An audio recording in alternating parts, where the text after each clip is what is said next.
ومن يضلل فلا هادي له أشهد أن لا إله إلا الله وحده لا شريك له وأشهد أن سيدنا محمدا عبده ورسوله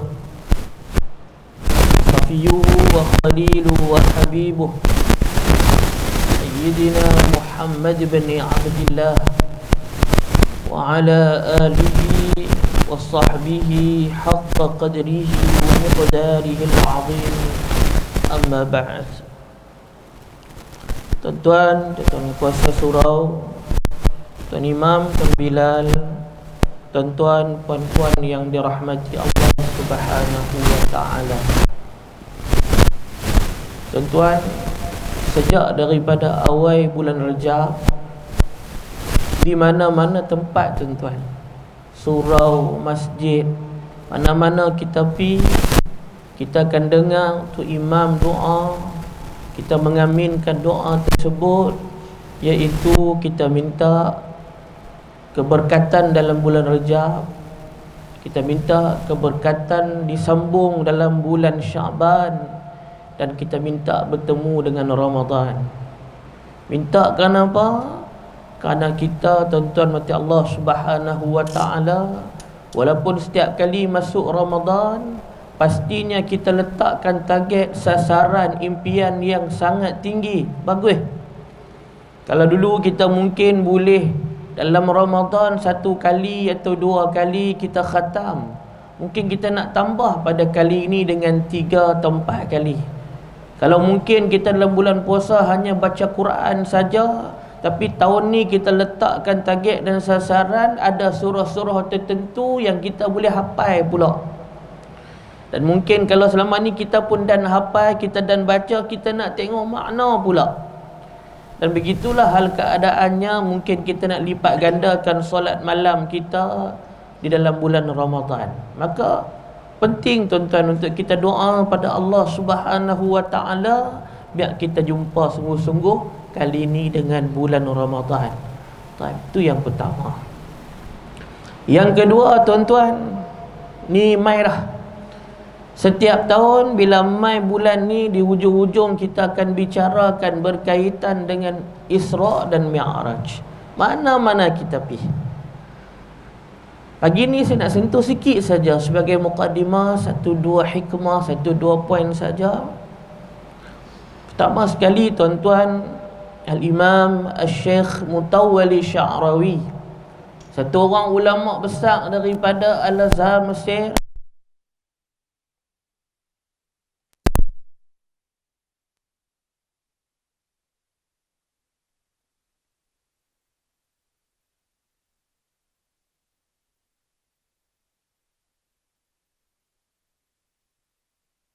Isra wal Mi'raj, beliau menyebut banyak sangat tuan-tuan peristiwa-peristiwa yang penting berkaitan dengan Nabi ni.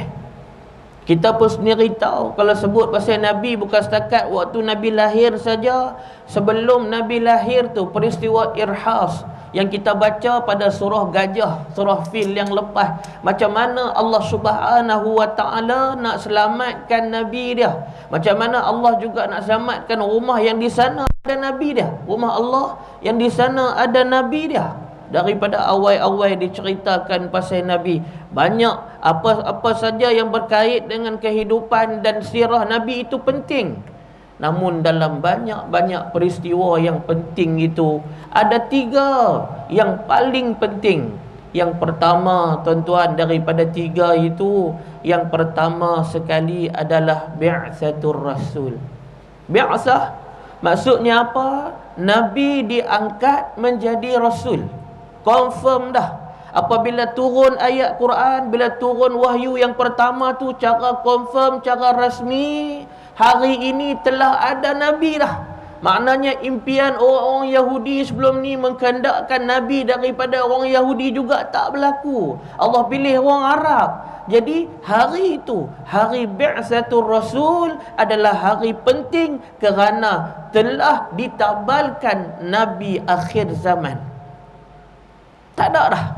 Selepas daripada Nabi Muhammad tak ada dah nabi lain, maka hari pentabalan nabi itu disebut sebagai bi'tsatur rasul.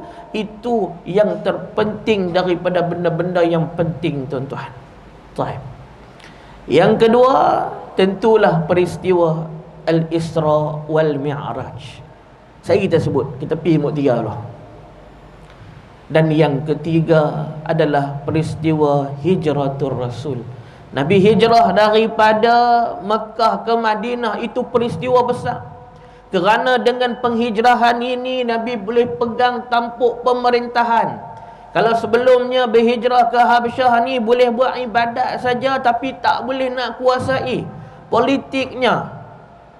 Sebab itu bila duduk di Madinah, Nabi diangkat menjadi ketua. Orang berbai'ah dengan Nabi taat setia. Kemudian tuan-tuan, daripada situlah Nabi menunjukkan sebuah pemerintahan yang sangat adil. Daripada situlah kekuatan Islam mula diangkat dengan perang pertama berlaku peperangan Badar. Dan peperangan Badar itu berlaku selepas Nabi duduk di Madinah, tuan-tuan yang dirahmati oleh Allah Subhanahu wa ta'ala. Dengan sebab Nabi menguasai Madinah lah Islam berkembang sampai kita alhamdulillah hari ini dijelutung boleh nikmati Islam, keluar daripada perut mak dah Islam. Pasal apa? Perjuangan Nabi dan para sahabat di peringkat awal lah.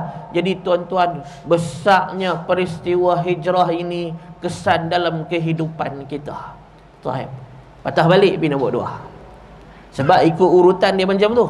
Nabi diangkat dulu, lepas tu ada peristiwa Isra Mi'raj dulu, baru hijrah. Sebab peristiwa Isra Mi'raj di Mekah. Baik. Isra dan Mi'raj kita tahu banyaklah. Kalau kita ikut riwayat cerita pasal Isra dan Mi'raj, melebihi 45 perawi yang lain-lain. Maknanya peristiwa ni orang tak boleh sangkal. Sebab bukan seorang yang riwayat, sahabat saja lebih daripada 45 orang sahabat yang riwayat yang lain-lain.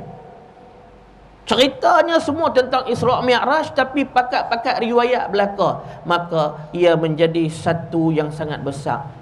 Bahkan tuan-tuan, tak payah ada riwayat pun dah cukup, kerana ada surah nama surah Al-Isra. Bahkan Allah cerita mula-mula sekali surah Al-Isra itu cerita pasal Isra dan Mi'raj.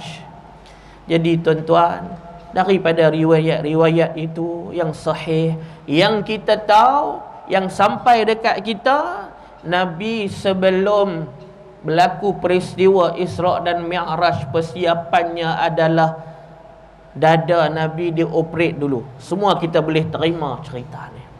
Apa hikmahnya? Apa falsafahnya daripada ini, tuan-tuan?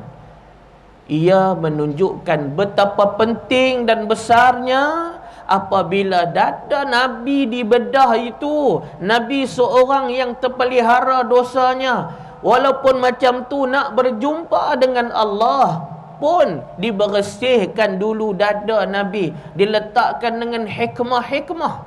Ini menandakan bahawasanya perkara penting sebelum seseorang hamba itu nak kembali kepada Allah.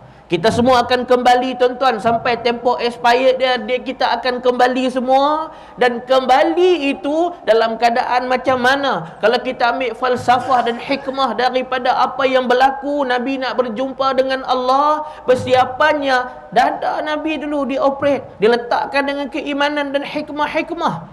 Bagaimana kita, tuan-tuan, nak balik jumpa Allah, dosa kita bawa berkandang-kandang. Jadi Allah sebut dalam Al-Quran, Allah sebut, ayat ni kita baca pada malam Jumaat, kita baca pada hari Jumaat. Wa man kana yarju liqa'a rabbih, siapa-siapa yang nak berjumpa, balik berjumpa dengan Tuhan dia, falyamal 'amalan salihah, hendaklah dia beramal soleh. Jangan kata tak payah buat amal ibadat lah. Tak. Semayang kena semayang, puasa kena puasa. Pasal apa? Ni ayat ni kata siapa-siapa nak balik berjumpa dengan Tuhan dia, falyamal 'amalan salihah, ولا يشرك بعبادة ربه أحدا.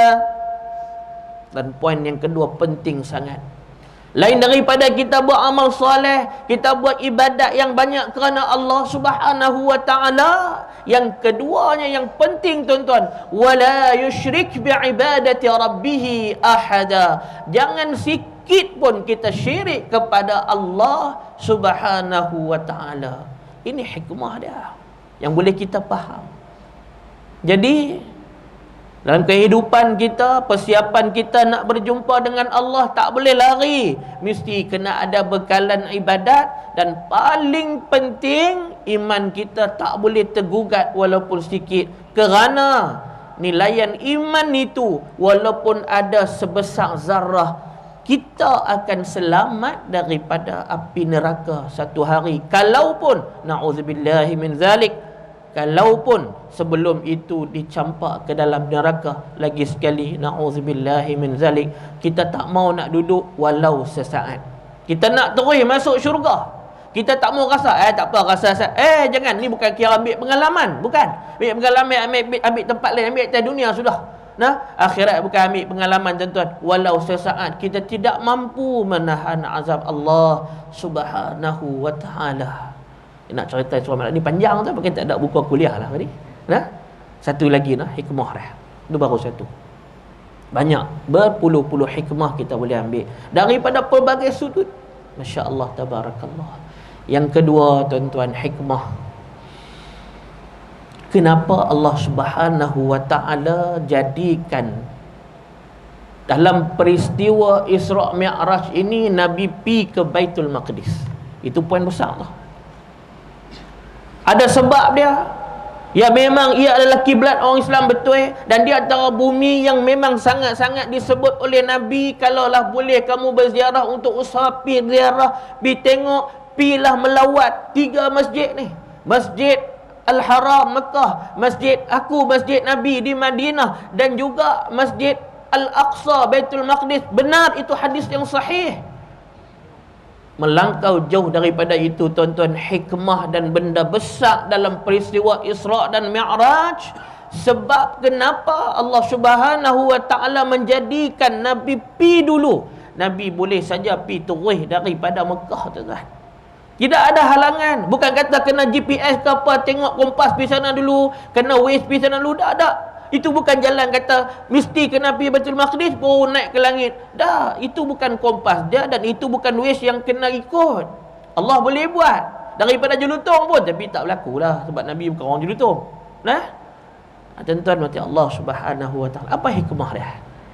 Hikmah dia kerana esok pagi Nabi nak membuktikan kebenaran perjalanan Nabi itu, mesti ada bukti yang boleh orang percaya, kerana ada orang-orang Mekah yang pernah sampai ke Baitul Maqdis, sampai di Al-Aqsa, kerana mereka berdagang. Sebab itulah Nabi esok hari bila mereka dah kata mereka gelakkan Nabi, sampai riwayat kata bukan setakat gelak. Nah, yang awal itu minta tawaran nak suruh cerita, panggil ramai, Nabi seronok, Allah bukakan kemudahan. Tapi bila Nabi mula cerita, bila Abu Jahal himpun semua orang ramai, Nabi mula cerita, mereka gelak main dekat Nabi. Ada riwayat kata, ada ambil pasti tabuk dia kepala, seronok gelak terlentang. Kalau kita ni jatuh kursi lah gelak. Siapa? Muhammad buat kerja penin, buat kerja teruk, dia kata gelaklah tepuk meja habis-habis. Zaman kita mungkin macam tu. Zaman tu sampai riwayat kata ada ni ambil buah perui atas kepala ni pasal nak gelak dan kita kata apa, menganjing Nabi. Tapi dalam ramai-ramai itu Allah Subhanahu wa ta'ala buka, ada seorang tu Allah bagi kat dia buka mulut. Okey Muhammad, kalau kata betul hang pi semalam, hang bukti siap kat kami, hang sifatkan, dalam hadis Muslim kata sifatkan saat macam mana Baitul Maqdis. Mula dah Allah nak tunjuk. Ini sebab dia. Bila mana ketika orang minta Nabi sifatkan Baitul Maqdis tuan-tuan, Nabi pisat samar-samar. Ketika itu Nabi kata Nabi lupa. Maka Allah bawa mai gambaran jelas depan Nabi. Nabi boleh cerita satu persatu, tiap-tiap soalan Nabi boleh jawab dengan tenang, dengan jelas. Maka tidak ada lagi sebab yang mereka tak boleh percaya kata Nabi sampai. Orang-orang happy semua boleh tahu betul apa yang Muhammad kata. Walaupun perjalanan sepatutnya pergi sebulan dan balik sebulan, Nabi boleh selesai hanya dalam satu malam sebelum subuh. Nabi patah balik mai Mekah. Itu hikmah dia, tuan-tuan yang dirahmati oleh Allah Subhanahu wa ta'ala. Nampak? Allah jadikan semuanya ada hadaf, tujuan, matlamat yang mana satu hari membuktikan kebenaran benda ni, tuan-tuan. Itu yang kedua. Nak pergi ketiga lagi bagi tak buka dah. Pergi dah tiga lah. Nah, dia 1, 2, 3. Yang ketiga, kita baca ayat yang pertama. Subhanalladzi asra bi'abdihi laylan minal masjidil haram ilal masjidil aqsa alladzi barakna hawlahu linuriyahu min ayatina innahu huwas samiul basir. Sadaqallahul azim. Fokus saya pada ayat yang hujung, innahu huwas samiul basir. Biasanya kalau kita faham Quran, kita duk baca Quran, bila Allah cerita sesuatu, Allah akan kata innallaha ala kulli syai'in qadir. Allah berkuasa menjadikan sesuatu. Sebab benda ni benda besar. Perjalanan ni perjalanan yang sangat penting. Tapi sebab apa? Di dalam ayat itu Allah hujungkan, Allah tamatkan ayat 1 yang cerita pasal perjalanan Nabi ini. Innahu huwas samiul basir. Sesungguhnya dia, yakni Allah as-sami', dengar, al-basir, tengok ataupun lihat. Kerana dia nak kait balik, Allah nak kait balik apa yang mereka duk buat kat Nabi. Allah maha dengar apa yang mereka duk cerca maki Nabi. Allah juga maha tahu, maha melihat apa yang mereka buat dekat Nabi. Apa, tuan-tuan? Yang berlaku kepada Nabi ni ada 3-4 benda besar. Sebab itu tahun itu disebut sebagai tahun kesedihan. Pertama, kewafatan Sayyidatina Khadijah. Ni pun nak cerita pasal Khadijah pun satu kuliah, tuan-tuan. Masya Allah, tabarakallah, hebatnya Khadijah. Yang kedua, kewafatan Pak Nakan yang banyak bagi support. Orang tak berani sentuh. Hatta Nabi kata, orang tak berani sentuh aku. Selepas daripada bapa dia meninggal, bapa saudara meninggal, barulah mereka berani herdik dan kata lebih kurang. Iaitu Abu Talib. Kemudian yang ketiga, Nabi telah disakiti di Taif. Kita tahu cerita ni panjang. Dan yang keempat, Nabi dan para sahabat di pulau di Mekah. Dahsyatnya di pulau ni sampai tahap jual beli mereka tak mau. Ada barang kita jual, orang tak mau beli. Kita nak beli, orang tak jual. Sehingga kan Abu Jahal kata, aku kata pada hampa semua, kalau hampa tak berjual beli dengan Muhammad, aku akan bagi garanti dekat hampa, kita akan untung besar. Tuh, juahnya Abu Jahal cakap. Benda ini direkodkan dalam hadis-hadis yang sahih. Disebut juga dalam kitab Ar-Rahiqul Makhtum, bagaimana juahnya Abu Jahal cakap, kata, jangan juallah kepada kawan-kawan Muhammad ataupun sahabat-sahabat baginda Rasulullah sallallahu alaihi wasallam. Allah dengar semua apa yang depa kata, depa hina Nabi. Allah juga lihat apa yang depa buat dekat Nabi, khususnya selepas kematian dua insan yang hebat ini, yang banyak support, yang ada pengaruh ini. Maka Allah dengar, maka Allah juga lihat apa yang mereka buat. Sebab itu tuan-tuan, menghilangkan kesedihan ini satu perjalanan yang jelas Allah bawa untuk nak tunjuk kebergantungan sebenar bukan pada manusia. Itu juga menjadi poin keempat. Kebergantungan sebenar bukan kepada manusia. Yang orang yang banyak bagi support kewangan harta adalah siapa dia? Isteri.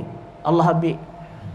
yang banyak bagi support dan juga perlindungan keselamatan kepada Nabi. Pak menakan dia Abu Talib yang ada pengaruh selepas Tok Wan Nabi Abdul Muttalib wafat, yang mewarisi itu sebelum Abu Jahal adalah Abu Talib. Orang tak berani nak kacau, nak sakiti Nabi selepas dua ni tak ada. Maka kebergantungan itu Allah nak tunjuk, kata sebenarnya Muhammad, kamu bergantung kepada Allah.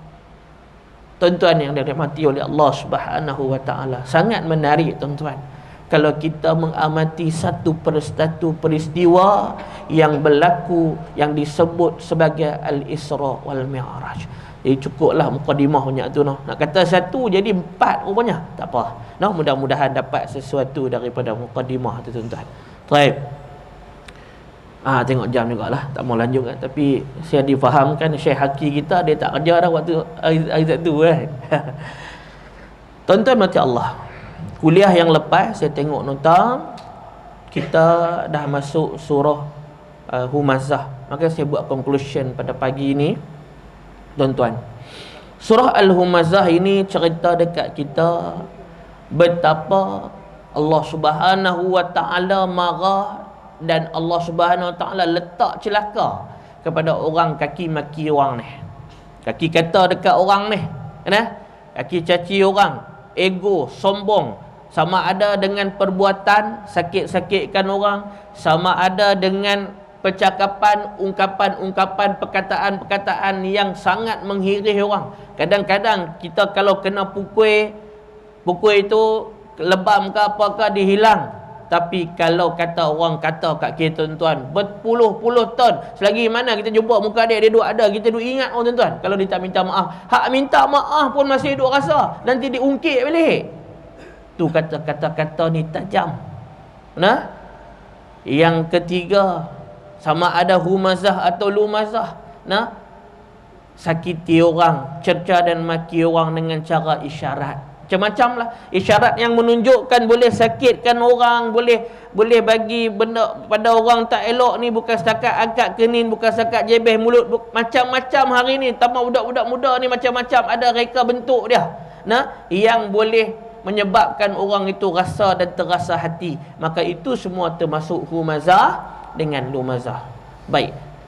Kemudian Allah cerita biasanya orang yang hak jadi, hak buat humazah dengan lumazah. Tu ingat balik nah, humazah tu pada, lumazah tu pada. Nah, kita sebutlah. Biasanya orang kaya. Sebab dia rasa dia ada sesuatu. Sebab itu Allah sebut pada ayat yang kedua, yang duk kata kat orang ni apa dia? Dia punya kerja dah. Allazi jama'a malan wa'addada. Apa dia tu? Yang mengumpulkan harta, yang berulang-ulang menghitung kekayaannya. Allah letak nombor 2 selepas Allah bagi celaka pada orang kata ni, kerana bila refer kepada siapa yang buat, sama ada Umayyah bin Khalaf, sama ada yang kita sebut beberapa orang nama termasuk Abu Jahal, semua ni depa ni ada harta, depa orang kaya. Depa sakiti Nabi dan sahabat kerana depa rasa depa hebat daripada kedudukan. Tuan-tuan, kalau kita perhati hari ni, kalau kita ambil nisbah lah, kalau 10 orang, mungkin 6 atau 7 orang biasa jadi gitu. Atau mungkin lebih. 10 orang, mungkin 7 orang yang ada harta yang banyak ni, mulut dia tuan-tuan, betul-betul kita kata memang laser lah. Betul-betul memang dia, kalau kata dihantam sekali, habis remuk kita punya hati tuan. Siapa? Dia ego. Tapi ada orang kaya yang Masya Allah, Tabarakallah, sangat hebat, sangat baik. Tadi sebelum mai subuh, saya tersompak dengan orang kaya tuan-tuan. Kaya sungguh lah ni, bukan kalang kaya ni. Saya dah kelok daripada pintu masjid negeri, dia dah masuk. Itulah rutin dia setiap hari. Kalau saya sebut, tuan-tuan tahu, nah, sangat baik. Kalau bukan bulan puasa, hari-hari dia buat, dia jamu apa nama nasi tu. Nasi apa nama, nasi apa begitu. Nasi lemak. Tiap-tiap hari dulu pergi kelah dah. Nah, saya tak mau sebut lah. Rumah dia sangat besar tu dekat Green Lane tu, bukan jauh pun. Tak apa. Tu ada orang kaya yang baik, orang kaya yang istiqamah dengan semayang jamaah yang tak pernah miss. Masya Allah, Tabarakallah. Baik.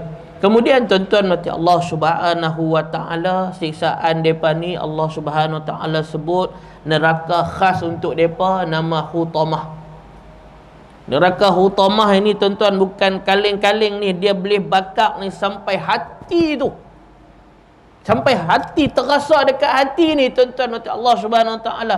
Bahkan ini juga mungkin majazi yang menunjukkan sifat kalau kata kita ni dulu orang jahat tuan-tuan, kita buat bagi orang sakit, hari akhirat nanti Allah bakar sampai kita rasa ni.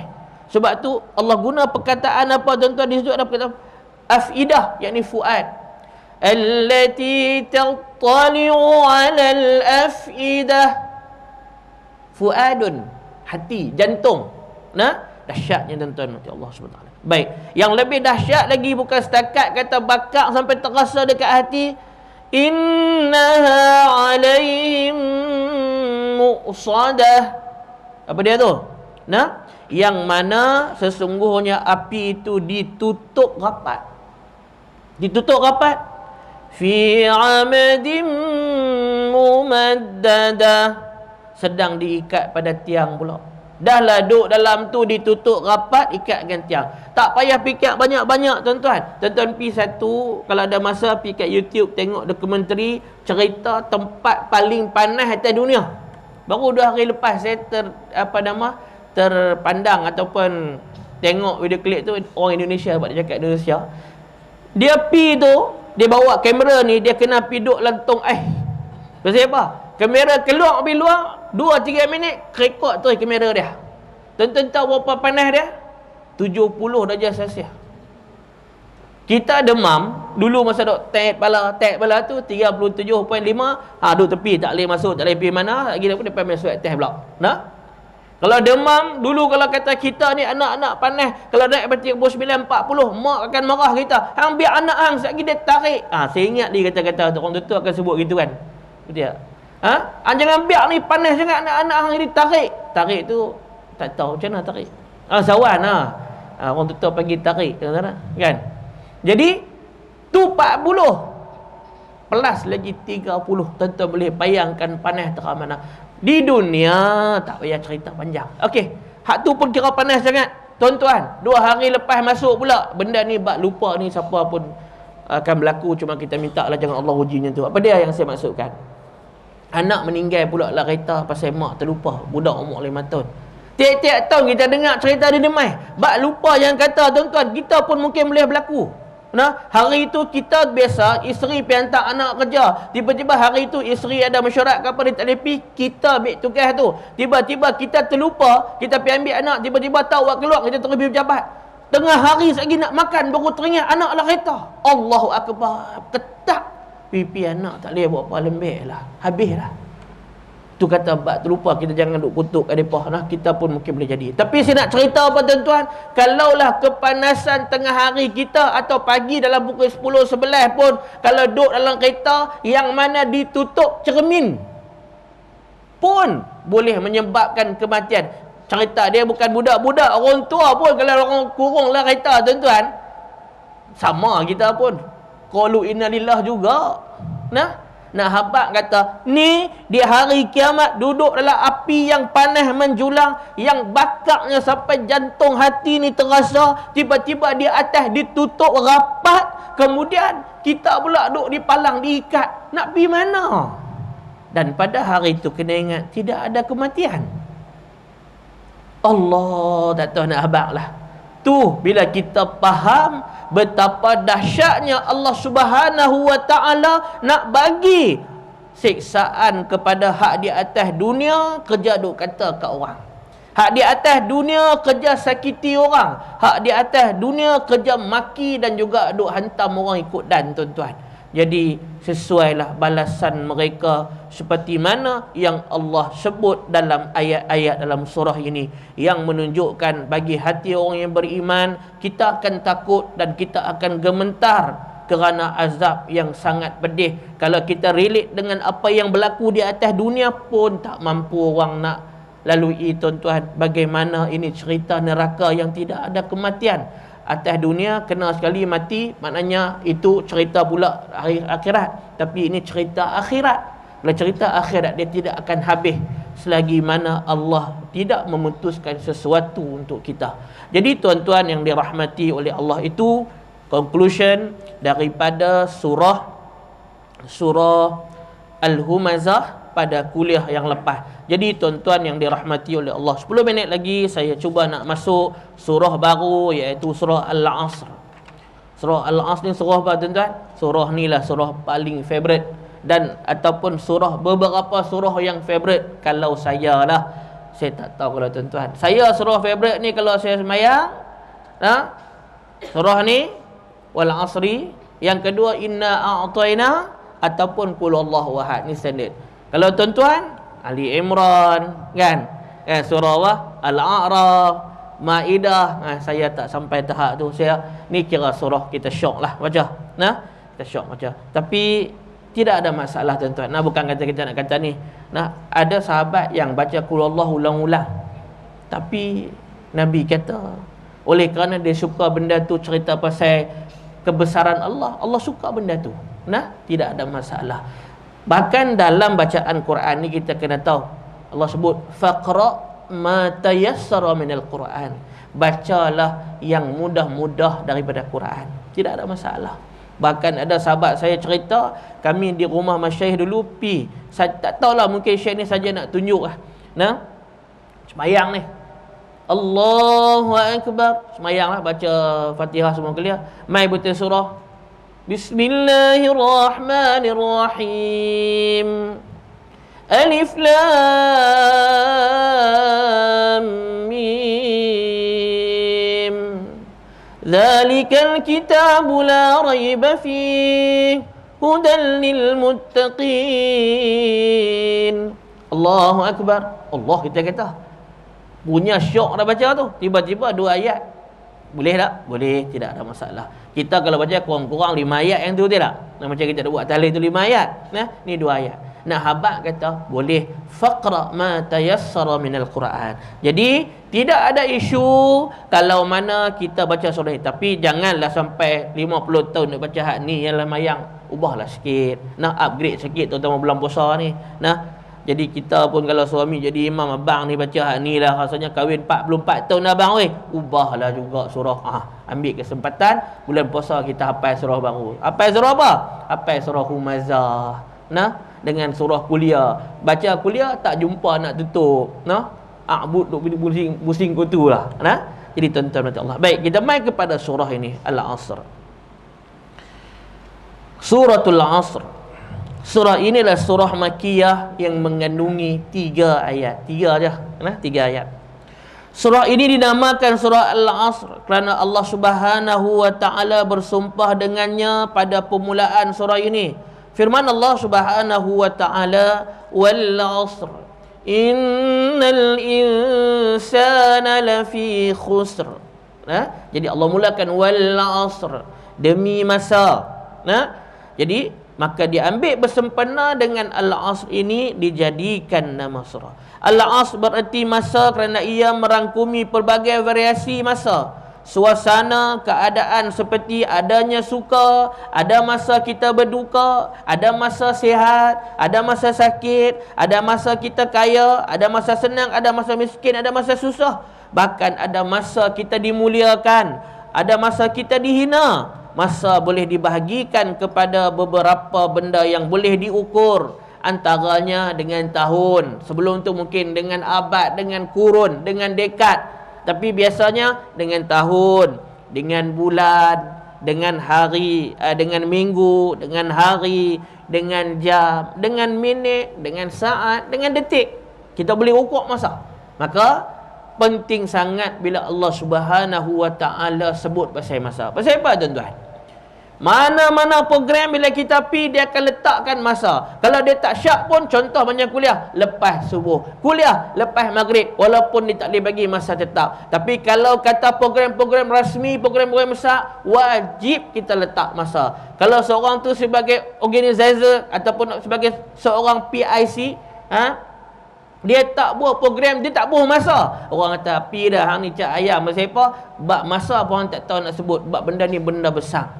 Kita buat birthday anak, kita mengukur masa dia apa dia? Masa kelahiran dia pada hari apa, pada bulan apa, pada tahun apa. Sebab tu keluar birthday. Dia terikat dengan masa.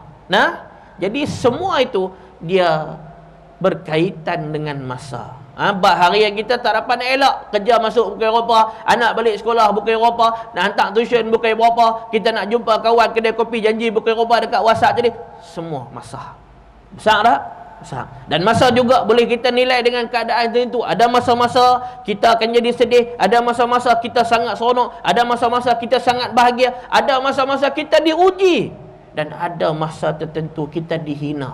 Jadi ia berkaitan dengan masa. Tentu bila Allah mula sesuatu benda ini, ia sangat besar, tuan-tuan. Baik, hadis untuk menutup kuliah kita pada pagi ini, satu hadis yang diriwayatkan oleh sahabat yang hebat Sayyidina Abu Hurairah radhiyallahu an. Hadis ini dikeluarkan oleh Imam Ahmad ibn Hanbal, dikeluarkan oleh Imam Abu Isa At-Tirmizi, juga dikeluarkan oleh Imam At-Tabrani yang sanadnya sahih. Taib.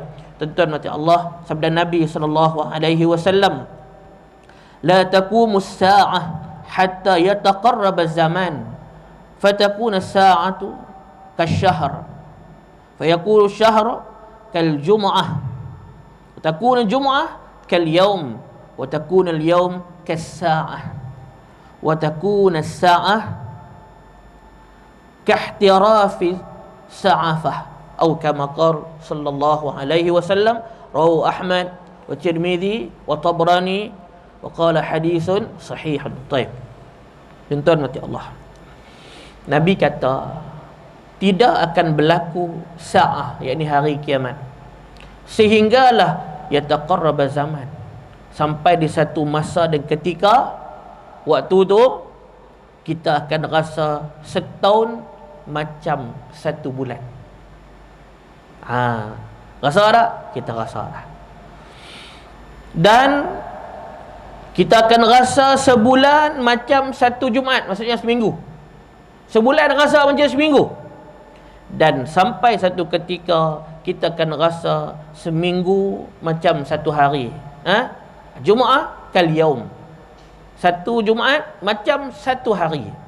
Dan kita akan sampai lagi dahsyat, satu hari wa takunal yaum kas-sa'ah.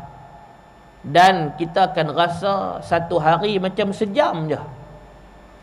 Dan kita akan sampai lagi dahsyat, sejam kita akan rasa kahtirafi sa'afah, yakni tempoh masa bakar pelepah kering, pelepah tamar kering. Tuan-tuan, kita ni payah jumpa pelepah tamar.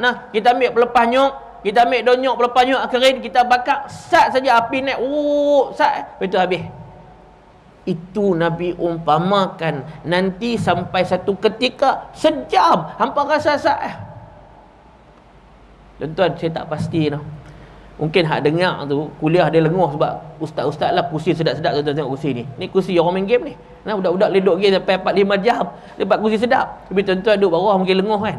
Saya sat ya rasa. Duduk kuliah-kuliah kadang-kadang sat ya rasa kita tak sedap bagi kita duduk cakap, tapi orang dengar dah dia ni bila nak berhenti, dia ni bila nak berhenti. Tapi nak abang sat je masa.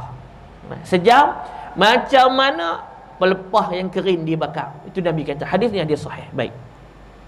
Daripada hadis ni ada pelbagai pandangan ulama. Antaranya yang menyebut bahawasanya sedikitnya keberkatan dalam waktu.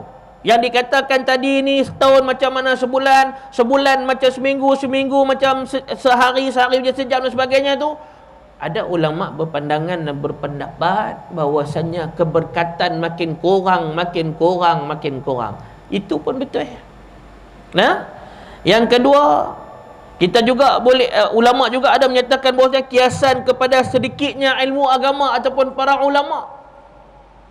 Sebab tu tuan-tuan, Nabi sebut dalam hadis, di antara Allah Subhanahu wa taala nak angkat ilmu ni bukan cara esok pagi bagi ilmu hilang, tak. Cara dia macam mana? Biqabdil ulama. Hadis Imam Muslim beritahu, iaitu Allah Subhanahu wa taala akan mematikan para ulama.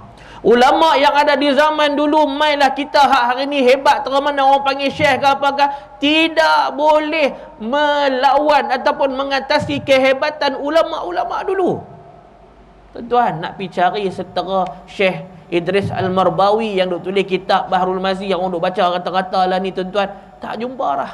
Bukan setakat alim mazhab Syafi'i, alim semua mazhab, bukan setakat itu ahli tasawuf dan juga dia buat kamus bahasa Arab, bukan setakat tu dia ada tafsir, bukan setakat tu dia sangat tawaduk, zuhud dan juga orang yang sangat hebat tuan-tuan dalam ibadat dia. Kadang-kadang ini ada orang dia pandai bercakap, tapi dia hanya boleh bercakap, tak terah mana pun, ibadatnya terus tak ada. Bahkan yang lagi teruk bercakap, dia terus lawan arus. Ada dalam diam-diam. Tuan-tuan, tak sama. Jadi apa yang disebut oleh ulama yang berpandangan dan berpendapat ini kiasan kepada sedikitnya ilmu dan ulama, ya, ada kebenarannya. Taib. Kemudian ada juga menyatakan bahawasanya ini kiasan kepada apa yang berlaku akhir zaman, hubungan yang jauh jadi semakin dekat dan semakin pantas. Oh, ini betul. Betul tak? Kita boleh terima. Tuan-tuan, dulu 2-3 tahun lepas, bila kita pergi Hamidiah, nampak robot duk angkat pinggan, kita pun duk syok tengok. Totel jalan mai kan. Kita pun tengok, oi, syok saya lah tu. Kan? Sakan. Tapi lah tuan-tuan, ada AI. AI ni habislah. Dia boleh buat Ustaz Syamuddin 10 orang sama duk cakap merata, tiba-tiba ni satu lah. Nah, AI tu. Perempuan tahu AI kan? Hari ni cuba tanya anak-anak, AI tu tak tahulah. Nah, sampai tahap lah ni ulama duk fikir dah kena ada seminar tentang AI. Pasal apa? Dunia semakin canggih, maka kita akan melalui benda ni. Kalau dulu tuan-tuan, anak kita belajar di luar negara, di Mesir ke Jordan ke, kita tulis duka cita dimaklumkan abang ni Tok Wan hang meninggal dunia dah, hang jangan sedih lah, hang belajar elok, insya-Allah nanti hang balik lah sampai masa. Tu hantar telegram B. Hantar telegram B 2 minggu baru sampai. Dia buka-buka, dia teriak Allah Tok Wan, tapi surat tu dah minggu dah. Kita sini hari tu masa tulis surat sedih, hari ni seronok. Pasal apa? Dapat harta Tok Wan dah. Masa tak sama. Pasal apa? Ambil masa telegram nak sampai tu daripada hari post 2 minggu baru sampai. Lah ni tuan-tuan, anak duk mana-mana pun picit pi WhatsApp ya, dan dia sampai. Maknanya ia juga ada kebenaran. Masya Allah, tabarakallah. Dan ia juga boleh ditafsirkan secara zahir, iaitu maksud hakiki, di mana masa memang betul-betul kita rasa sangat-sangat singkat, sampai kita tak boleh nak atok banyak benda. Kita sendiri akan rasa, dan benda tu saya yakin dia percaya tuan-tuan pun rasa benda tu tepat berlaku. Dan tuan-tuan, tepat juga jam bunyi tok, kita wantilah. Tuan-tuan nanti Allah Subhanahu Wa Taala, mudah-mudahan kita mendapat sesuatu pertemuan pada hari ini, dan kita mulakan mukadimah Al-Asr ini insya-Allah, sihat tubuh badan, panjang umur. Kita ada satu kuliah lagi sebelum bulan puasa, insya-Allah kita akan sambung surah Al-Asr ini. Mudah-mudahan pertemuan ini mendapat keberkatan daripada Allah Subhanahu Wa Taala. Yang kurang, yang lemah, saya minta maaf, insya-Allah. Ada soalan lama. Kalau rakaat pertama baca surah Al-Baqarah 2 atau 3 ayat, rakaat kedua baca surah lazim, boleh ke? Soalan yang baik. Soalan rakaat pertama baca surah Al-Baqarah, yang kedua kita ambillah baca surah kita baca ni wal asri. Boleh ke tak boleh? Boleh tuan-tuan. Baik. Dalam susunan surah kita boleh baca rakaat pertama kita baca surah An-Nas, rakaat kedua kita baca Al-Baqarah, tetapi yang ni menyalahi sunnah. Semayang tak batal. Sebagian ulama kata makruh. Tapi yang paling bagus yang mengikut sunnah, dia sambung. Contoh, dia baca Al-Baqarah tadi ayat 1 sampai ayat 5, dia sambung ayat 6, itu terbaik.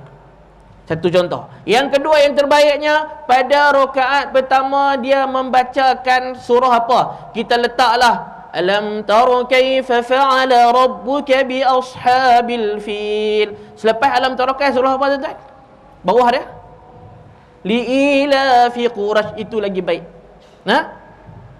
Boleh kalau kita tak li ila tapi kita baca alam tara kaifa, itu menyalahi sunnah, semayang tak batal. Tapi yang mengikut sunnahnya adalah kita baca tadi Al-Baqarah sampai ayat berapa, sambung juga Al-Baqarah, itu cantik. Ataupun melengkapi satu surah yang kita katakan tadi, surah alam tarakai al-fil, kemudian rakaat kedua kita baca surah Al-Qurash. Nah, ataupun selepas daripada surah Al-Qur'an adalah surah Ar-Ra'd, kan? Macam tu. Kalau kita ambil mudahlah. Rakaat pertama kita baca Qul a'udzu birabbil falaq. Rakaat kedua macam kita baca apa?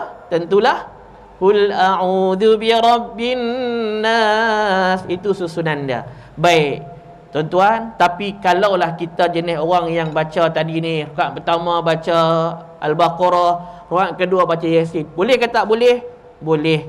Balik kepada ayat yang saya baca tadi, faqra ma tayassara minal Quran. Bacalah hak mana yang mudah-mudah daripada Quran, tetapi mengikut sunnah Nabi dia baca macam tu. Dan yang juga sunnah adalah rakaat pertama lebih panjang daripada rakaat kedua. Contoh, rakaat pertama ada ayat tu 30 ayat, maka rakaat kedua kita akan baca 15 ataupun 20 ayat. Tapi susahlah kalau kita baca rakaat pertama jadi 2 ayat, rakaat dan ikut sunnah, rakaat kedua 1 ayat, jadi pelik sangat. Nah, jadi paling bagus ikut sunnah Nabi seperti mana yang saya sebut tadi. Wallahu taala alam. Mudah-mudahan terjawab sahabat kita di TikTok ni. Pertama kali saya terkejut kat dia. Terima kasih banyak-banyak. Aqulu qauli hadza wa astaghfirullahal azim li wa lakum. Wassalamualaikum warahmatullahi wabarakatuh. Bismillahirrahmanirrahim.